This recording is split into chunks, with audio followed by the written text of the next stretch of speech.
কাজে আমার অনুরোধ থাকবে সবার কাছে, সব কমিউনিটির কাছে, হিন্দু হোক, মুসলমান হোক, শিখ হোক, খ্রিস্টান হোক, পারসিক হোক, বৌদ্ধ হোক, জৈন হোক, সবার কাছে শান্তি বজায় রাখুন। দয়া করে দাঙ্গা করে অশান্তি করবার চেষ্টা করবেন না। It is your game plan. এবং দাঙ্গা করে কেউ কোনোদিন কিছু করতে পারেনি এবং পারবেও না। বাংলার মানুষ আর যাই করুক, বাংলা কালচারের জন্ম দেয়, সম্প্রীতির জন্ম দেয়। আমরা রামকৃষ্ণকে মানবো, জুমলা পার্টিকে মানবো না। আমরা স্বামী বিবেকানন্দ মানবো, জুমলা পার্টিকে মানবো না। আমরা বেদ বেদান্ত বেদাঙ্গ বিদ্যাস্থান বছর মা সরস্বতীর বচনকে মানবো, আমরা জুমলা পার্টিকে মানবো না। আমরা সেই ধর্মকে মানবো যে ধর্ম সবাইকে শ্রদ্ধা করে, সবাইকে ভালোবাসে, সবাইকে আপন করে নেয়। আবার বলছি, আমরা সব ধর্মই শ্রদ্ধার সাথে স্মরণ করি এবং বাসন্তী পুজো, অন্নপূর্ণা পুজো, রামনবমী, চৈত্র সংক্রান্তি, চড়ক পুজো, তারপরে নানা রকম গ্রামগঞ্জে আপনারা জানেন এই সময় নানা রকম প্রোগ্রাম হয়, চড়কের মেলা থেকে শুরু করে, খুব পপুলার এগুলো।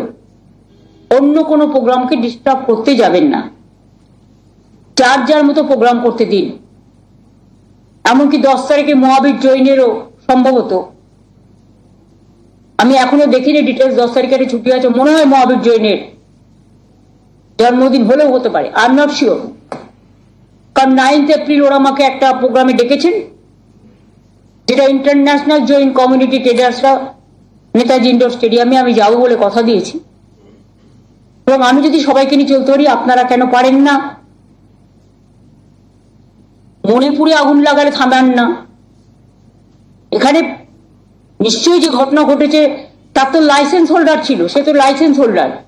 আপনার বাড়িতে আপনি তো গ্যাসটাকে সামলে রাখবেন। আমার বাড়িতে ধরুন আমি তো রান্না করি না, যারা করে তাদের দায়িত্ব গ্যাসটাকে সামলে রাখা। এটা আমাদের অনেক শিক্ষা দেয়। Licence holder cracker. আর গুজরাটে যে 25 জন মারা গেছে সেটা লাইসেন্স হোল্ডার নয়।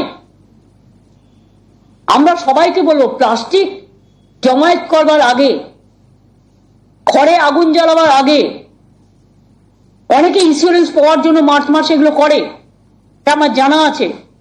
আমি অনেকদিন ধরে দেখছি সবচেয়ে বেশি আগুন এই সময়টাই লাগবে, মনে রাখবেন, জানুয়ারি, ফেব্রুয়ারি, মার্চে, ডিসেম্বরে। এবং আমার তো খারাপ লাগছে, একটা পরিবারের সবাই শেষ হয়ে গেল, ওখানে ক্র্যাকার রাখার বাড়িতে কি প্রয়োজন? ক্র্যাকার আর গ্যাস সিলিন্ডার কি একসাথে থাকে না থাকা উচিত? আমি মনে করি এর থেকে আমাদের শিক্ষা নেওয়া উচিত যে আমরা প্রত্যেকে সাবধানতা অবলম্বন করব। কারণ মানুষের জীবন হচ্ছে সবচেয়ে বড় দামি।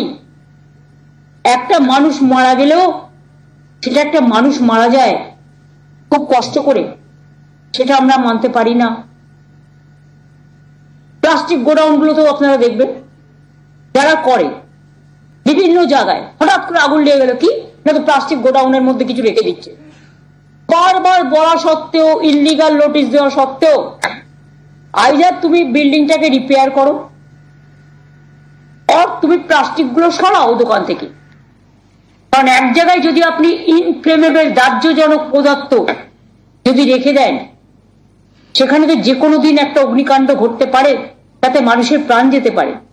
এটা আমি আবেদন করে বলবো যে আপনারা প্লিজ সাবধান হন। এমন কোনো ঘটনা যাতে না ঘটে কারো পরিবারে, যাতে একজনও কেউ মারা যায়। আজকের যুগে সোশ্যাল নেটওয়ার্ক খুব পাওয়ারফুল। আমি সোশ্যাল নেটওয়ার্কের মাধ্যমেও, ডিজিটাল এবং প্রেস মিডিয়ার মাধ্যমেও অনুরোধ করব, মানুষকে বাঁচানোর জন্য আপনারা সচেতনতা বৃদ্ধি করুন। এ ব্যাপারে আমাদের পূর্ণ সমর্থন আছে। এবং তাতে ছোট্ট কাঠবিড়ালির মতো আমরা যদি কোনো সাহায্য করতে পারি, আমরা আছি আপনাদের সাথে। এইটা আমার বলার ছিল। আশা করি আমি আপনাদের বোঝাতে পেরেছি। আমার বাংলা বুঝতে পেরেছেন কি পারেননি? ঠিক আছে, থ্যাংক ইউ সো মাচ। আগাম অন্নপূর্ণা পুজো সবাইকে শুভনন্দন। তারপরে অবশ্য পয়লা বৈশাখ আসবে, তখন আবার জানাবো।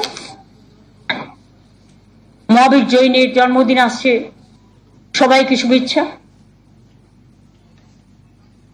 সবাই ভালো থাকুন, ভালো করে পুজো, ঈদ, বড়দিন, মহাবীর জৈন, গুরু রবিদাস, মতুয়া ঠাকুর, পঞ্চানন বর্মা, যে ধর্মে যে আছে, জায়ের থান, মাঝি থান, সবাই ভালো থাকুন, সবাই ভালো করে করুন।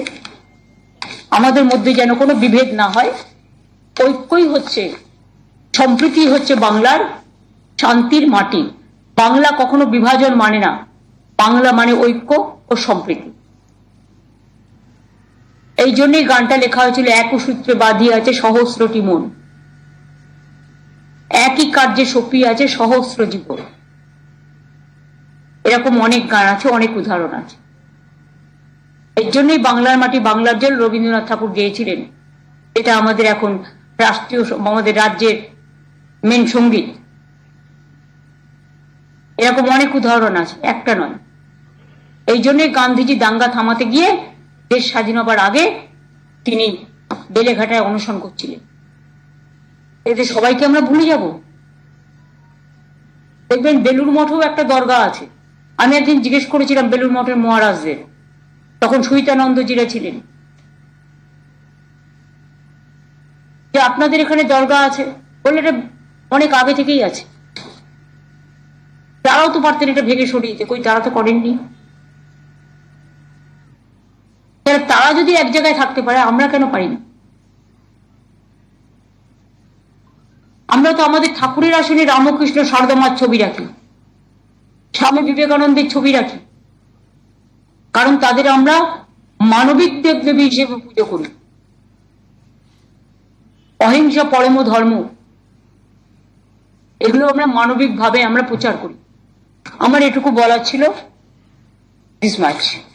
আমি আশা করি ওষুধের দামটা নিয়ে এবং এটা নিয়ে আপনারা একটু ভালো করে যদি মনে করেন প্রয়োজন আছে, কারণ এটা আপনাদের পরিবারেও দরকার হতে পারে কখনো।